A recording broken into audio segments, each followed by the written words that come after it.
And our next session is also a panel, the fifth panel of today, with the topic of what's the next engine for the Bitcoin ecosystem, moderated by Airis, marketing manager of TechFlow, and our panelists are Austin Alexander, co-founder of Layer 2 Labs, Eric Lifson, co-founder of Zulu Network, Hukari, eco-builder of Island, Joshua Tobkin, co-founder and CEO of Supra, and Yu Chen, COO of BounceBit.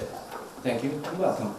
So, hello everyone. First, I'm sad to say that Yu Chen wouldn't make here. I think he went to a wrong direction. And it's very unfortunate we cannot hear the opinion from BounceBit. I am Airis. I'm the marketing manager of TechFlow, a media agency among the Chinese region. Some of you may know this, and if don't, please contact me later. But this is not for me. The panel is not for me, so we can chat afterwards. I think the first session should start right away. Let our guests to introduce themselves first. Okay? Yeah, my name is Austin Alexander. Come from Miami, Florida. I got into Bitcoin in 2011, and but really since 2013, I've been full-time working in the industry. I started an exchange in 2013, and then a couple years later, I joined Kraken, one of the larger exchanges. I was there in various roles for 8 years. For about the last 5 years, I've been really pretty much obsessed with Bitcoin Layer 2s. I kind of see it as the inevitability of where this entire industry goes. I guess I could explain why that is later, but about 2 years ago, a little less than 2 years ago, started a company called Layer 2 Labs with Paul Stortz, kind of one of the very early blockchain thought leaders, and yeah, it's going pretty well. Congrats. Thank you. Hey, thank you very much and welcome everybody. So this is Atlas. I'm from AI and Layer 2, Bitcoin Layer 2 blockchain. So I've been in the technology industry maybe for 15 years, maybe 20. I really worked for some conventional companies like Intel Corporation and Qualcomm. They are the microprocessor companies in Web2 space. And then moved to the crypto industry and been working for many different exchanges, launchpads, metaverse companies for 5 years. And yes, I'm a kind of Bitcoin enthusiast, at the same time and so yes, and at the end of the day we are here, and so Bitcoin Layer 2 provides us great new opportunities and horizons. So we are here to discuss this more. Hey, how you guys doing? My name is Eric. I'm Canadian, live in Singapore, and co-founder of Zulu Network. So Zulu Network is a Bitcoin Layer 2, and it's got the first to have both UTXO programmability and EVM compatibility together with Bitcoin finality all in one cohesive ecosystem. We just launched our testnet a few days ago, and it's growing pretty fast. We also closed our 3 million pre-seed round as well. Yeah, we're here to talk about how everyone here, on a mission together, helping grow Bitcoin ecosystem and scale it, and let's do something big. Thanks, guys. I'm Josh, co-founder CEO of Super Oracles. I'm Korean American. I live in Hong Kong. I actually grew up here as a kid from 1st grade to 5th grade, so it's really great to come back here. I grew up around the world. Got first introduced to Bitcoin around 2013. Didn't unfortunately get into it, but I thought it was interesting. My background was in online gaming, especially in online poker, and cashback, online poker cashback called rakeback. So back then I had a lot of issues with global payments and the complications there. And I got introduced to Ethereum in late 2016, 2017. And at first, also, that did not really make that much sense to me until I realized that there is a transparency problem. And I reflected on my time at this online poker rakeback company, which I started when I was 22, and how I felt like these poker rooms were not paying out the affiliate amount that they should be. And I had no way to prove it, but I could just sense it, and I used to complain about that. So I went all in into blockchain. I was in San Francisco in 2017. I created a crypto lab in 2018 called Unity Chain, where we were looking to scale layer 1 technologies as well as vertically integrate systems like Oracle's. Today, with Supra, this is our main project. We're backed by folks like Hashkey, and we're currently on 77 mainnets. And this proliferation of Bitcoin Layer 2s is very exciting to us. We provide price feed data, so we're an Oracle solution. We also provide cross-chain communication solutions as well as automation solutions. These are all part of the Oracle problem. What's different about us is that we have applied Layer 1 consensus principles to solve this. We're excited about Bitcoin Layer 2s. We have a $1 million incentive program for applications that deploy across the various Bitcoin Layer 2s. And we think that this is going to be a tremendous, unobvious opportunity. Okay, thank you for our guest. Just add one thing, I'm also an online poker fan like that. And so now let's start on the first question. I figure that we can say this bull run, it has started by the inscription mania of the last years, and the hype apparently is decreased. I wouldn't say significantly, but kind of decreased. So what do we thought about that? Like, what do we think about that? Like, since the hype is gone, what should we expect here? Since, of course, we are all building layer 2 here. What do you guys think about the hype? Whoever should want to answer first. So, how many of you guys have been in the crypto industry, since 2017 or before? Raise your hand. Okay. So, in the last round, around 2020, 2021, that era really belonged to NFTs and DeFi and things like that. Yeah. 2020, 2021. If you go back to like around 2017, there was a project. How many of you guys have heard of CryptoKitties? Okay, so CryptoKitties was a project. It was like seen as one of the first NFT projects, and when it came out, it got really hot, and it kind of like throttled the bandwidth of Ether. Okay, now NFT hype after that kind of died down for a few years, but it came back in a really strong way in 2020 and 2021 in a whole new format, in a whole new way. And it basically evolved into a new way of doing things. And so what we can see from this is that similar to that, inscriptions in the current state, it is very primitive. Okay? It's just JSON on top of Satoshi. But what we can see here is that it's opened the floodgates of innovation and new concepts and ideas, and has the juices flowing in people's heads of, we can actually do things on top of this, and there's a lot of really cool things that can happen. So I think just like CryptoKitties in 2016, we're going to see a whole new wave of a lot of amazing new things coming, and that's also one of the reasons, for example, why Zulu is very focused on UTXO programmability, because we think this is just the beginning, and there's going to be a ton of new innovations coming in that way. Okay. Yeah, I tend to agree that, it's like when no one thought that anyone could run the 4-minute mile, and then someone did it, and all of a sudden there's all these other people that could do it all of a sudden, right?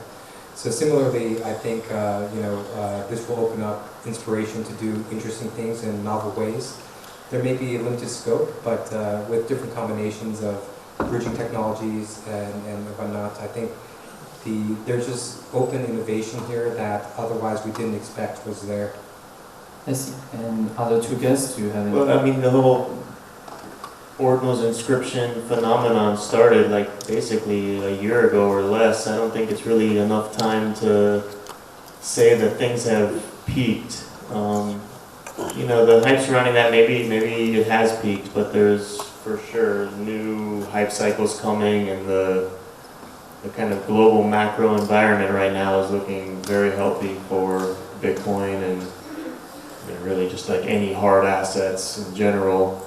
And so hopefully one thing that we can allude to that, the one thing that the inscriptions phenomenon, even if the peak of the hype is over, one of the things that it helped to do is shift the cultural window on Bitcoin enough to that people now, broadly speaking, the culture of the community will prioritize some sort of novel scaling solutions, which, I think even status quo, nothing, Bitcoin never changes. Let's say it's like prematurely ossified. I mean, it's still worth $1 million a coin, a few million a coin. But if we want to get to where the full potential is, you need aggregation layers on top. Then we can get to $15, $20 million a coin.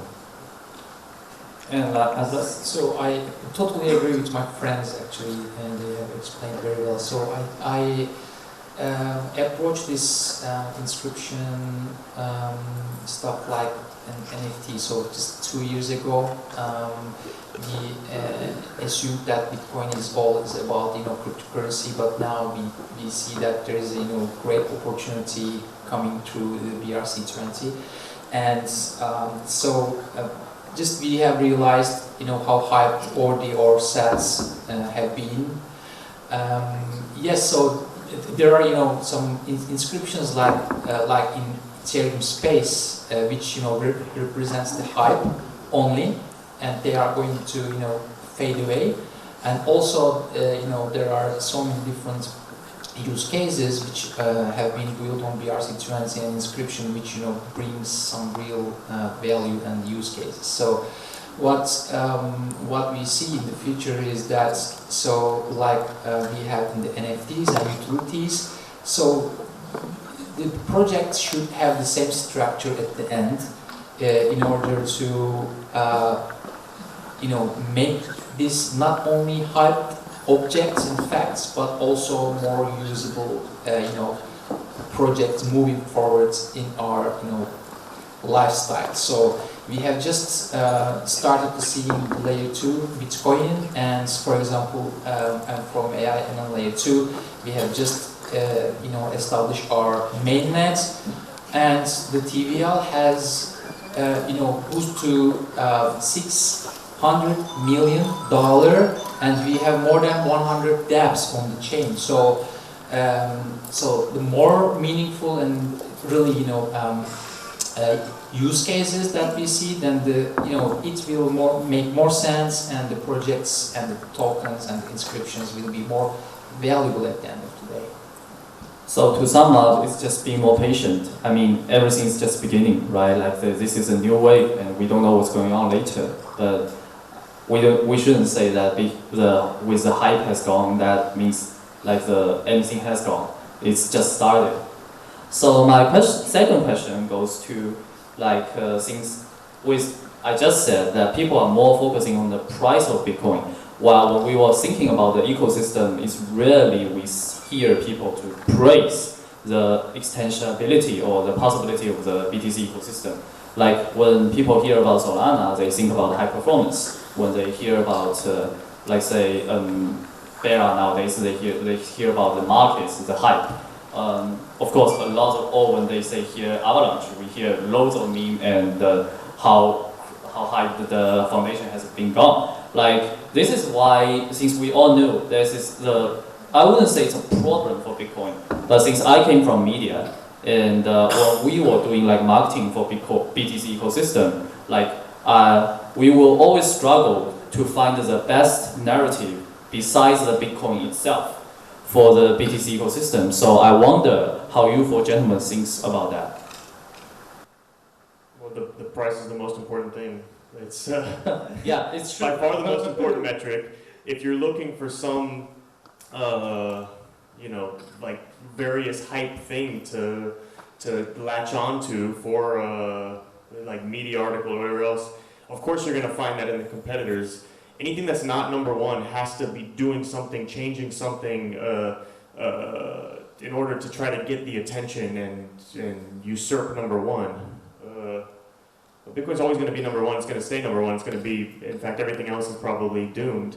The thing is that it has to be conservative. If you're talking about long-term value, what you need to engineer for is excess resiliency, robustness. It needs to be ready for wartime conditions. The ideal architecture is that you engineer Bitcoin to be ready to be usable during some extreme edge case, World War III, and then you can aggregate, you can put on top of these layer 2s, and then you can, that's where you can, you know, that's the real performance, first of all. Like you say, you know, that people, the narrative around Solana is like performance or whatever. Like, that's all well and good if, you know, you actually don't have any sort of attacker, if you don't have any sort of enemy. Yeah, I mean, so you need the base layer needs to be engineered for it. In fact, my assessment is that probably Bitcoin block size is too large. Bitcoin is probably engineered too far towards high bandwidth. It's too high bandwidth. I mean, ideally, what you do is you have the Bitcoin base layer that's literally ready for wartime conditions, and then on top of that, you can have L2s that are whatever nonsense is going on. You can optimize for you know, experimentation, and the trade-offs are check valved from the base layer, or the trade-offs, you know, are exclusive to those L2s. Then you get the best of all worlds, and you do that with, you know, 21 million coins shared between all the networks. That's the holy grail of it all. In fact, that's probably, I think that architecture is inevitable, but Bitcoin, I don't think, needs to try to, at least, you know, if you have a mono chain, let's just assume that Bitcoin prematurely ossifies, it does not need to, and definitely should not try to aim to copy any of these other novelty chains or sideshow things. I mean, that is, you know, it's cool to like pump and make money in the short term, but it won't survive any sort of contentious environment. Thank you, Austin. I mean, Solana barely survives like right now, so. Well, I can't say that, but Well, it's failing. It's failing constantly. You say, Mr. Atlas. So if you would like to, you know, make more vaults in the industry, approach Bitcoin beyond it's just the, you know, crypto cash, and make them, you know, interested more than its, you know, price, is that actually you approach it like an ecosystem, right? So you need to create, as projects, as ecosystem players, we need to create and build hackathons, which, you know, shows developers in the ecosystem that there is, you know, endless possibilities, like in ETH, right, in EVM ecosystem. And also the marketing stuff is so important, as it is still so mature. It is not so mature, I mean, from the ecosystem standpoint, and developments and creating dApps on the Bitcoin layer 2. So it is really important to use some, you know, marketing engines. So how it works, we have seen so far is, so it works through, you know, influencers, KOLs, which, you know, spread the news of new things in the market. Again, as, you know, layer 2 chains on, you know, BTC layer 2 chains, we have a responsibility to grow this ecosystem, grow the dApp, number of dApps in the market. So the more dApps will be in the market with some real use cases, so the more people and, you know, both developers and the ecosystem players or users will use those dApps on, you know, Bitcoin ecosystem, and they can realize it is not only the cash, it is not only the price, also it is the utility, it is the benefit, it is the value that those dApps will bring to their real life. So hackathons from the technical perspective, marketing in order to spread and educate the masses, to use Bitcoin from the different perspective. These are important. Thank you. Yeah, so how many people here have ever speculated on a crypto token before? Just like, I think this is going to go up, or I think this is going to go down. Has anyone ever bought a token that they thought, this is the next 100x? You got anyone? I mean, like almost everyone should raise their hand, right? Fundamentally, this is a extremely speculative industry, all right? And I think that there's one growth engine that's really kind of unspoken about when I think about your question, right? As my co-panelist said, price is still one of the biggest factors in terms of marketing. If Bitcoin didn't go up and down like in such a volatile fashion, I don't think it would be as exciting for this industry. And I think that there's another thing that's coming that I think is going to add a lot of hype, speculation, and users into this space. And believe it or not, it's actually Bitcoin Layer 2 tokens. It seems very simple, but actually it's something I don't think a lot of people have thought about. Every single one of these Bitcoin Layer 2s, some of them are going to be huge and massive. Some of them are just going to go and come and go, right? Very similar to Ethereum in the last round, and very similar to the Layer 1s previously, okay? And that in itself is going to create a lot of buzz and excitement for Bitcoin itself. And so I think from a marketing perspective, that is actually going to drive a lot of growth. Because I think that, you keep hearing like, oh, there's no token on this, there's no, it's just pure Bitcoin. That's really nice, okay? But that doesn't actually facilitate huge amounts of users and growth, especially in the short term. So, I think that's going to be a pretty exciting new development that's going to really help in the ecosystem. Okay. Yeah, so I tend to think for Bitcoin, it has to be driven by price to get attention because it was built that way. And I think with trillions of dollars of assets value, it's very natural that folks will want to put that to work. So sitting there, it's actually not doing much. It's a store of value, but it's like a fixed asset. It's not being put to work. So if you brought DeFi to an asset that has trillions of dollars of value, or will have trillions of dollars of value, this is natural that this will be exciting. Not for everyone, maybe 20% of Bitcoin holders, In terms of scaling Bitcoin, I think generally the conservative approach is fine. But let's be honest, like Satoshi built this a while ago with much different internet constraints. Most of the proof of work is done off-chain, right? And then you just have to broadcast the proof. So that's not that much compute actually. So I think practical first principle thinking is important as well. But I think, keeping Bitcoin simple is better. But bringing, Bitcoin to Layer 2s to do DeFi, to earn yield off of it, it's just a very natural evolution. And I think that this is going to be bigger than people expect. Okay, thank you. And I really wish to ask one more question, but I think we are about running out of time. Go back to the question on the panel, the theme is called what's the next engine for Bitcoin ecosystem. Actually, I came out with an idea, but I think as I'm sitting here and listening to the four gentlemen talking, I figured we are safe to say the next biggest engine will be these four men and the four projects they are representing. And I would say the next engine will be the Bitcoin Layer 2 ecosystem itself. So give a clap to our guests, and thank you for having all of us here. Okay, thank you. Thank you very much. Thank you.